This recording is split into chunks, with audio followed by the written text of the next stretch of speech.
does this particular history respond to the development of capitalism during the 19th century? In particular, I'm thinking about the way in which the development of London is driven by private enterprise, and here in particular I'm thinking about the railways.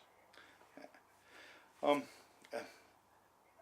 and the 19th century becomes a car crash, a rail crash of forces. There's no question about it. I mean, one aspect of this is that what happens what the way London is characterized in the 18th century is that there are many mixed communities. So the classic thing is even the West End, where the richest of rich live, end up being mixed communities because all the servants, all the poor live in the muses behind. You cannot find a single community in 18th century London that is uniquely poor or uniquely rich.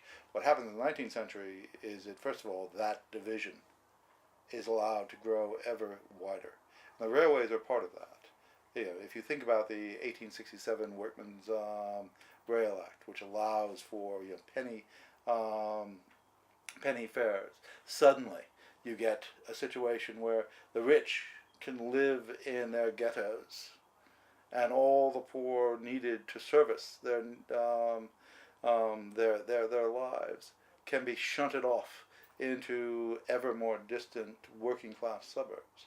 And in part, that's about this is about the ways in which the railways, the railway boom of the 1840s, destroy the fabric of much of the city. And we can tell the story, if one likes, of the building of St. Pancras and Victoria and Farringdon as the story of the destruction of traditional communities. But I actually think that there's a more complex narrative going on, a battle between those longer standing communities, those parish communities, if you like, the rising differentiation of the rich and poor, both geographically separated but socially separated as well, across the face of an ever-growing metropolis. And you got to remember, 1800, London was, the square mile in Westminster. It had 1 million people. By 1900, you're really talking about what must be 500 to 600 square miles of urban development tied together by railways, with a population of, I think, 6 to 7 million. I mean, you obviously, everybody knows that London's population has been declined in the 20th century and is only now back up to the levels it was at in 1900 and 1910.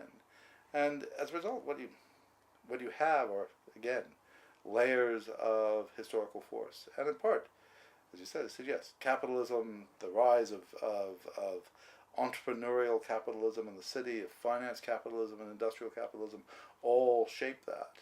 And arguably, I think for the story that you're telling in this particular exhibition, I would concentrate less on the rise of the railways, although they fundamentally affect the geographical distribution of the city, and more on London as the essentially capitalist metropole of a global network that lays the foundation for London's 20th century experience, and particularly its post-war experience.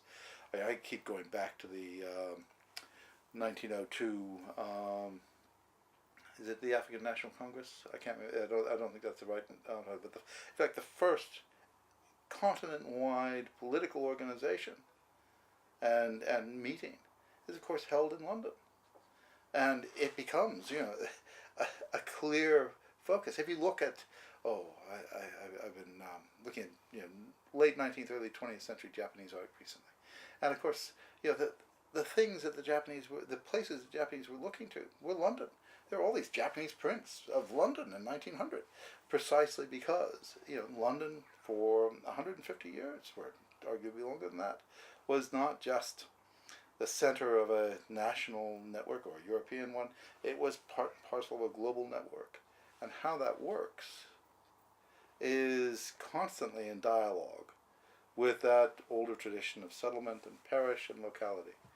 And I think the dialectic, if you like, is not like community versus capitalism. It's in some ways local versus global, and that's a narrative that arguably is currently right at the center of debates about, again, identity, again, migration, again, globalism versus European and local authority.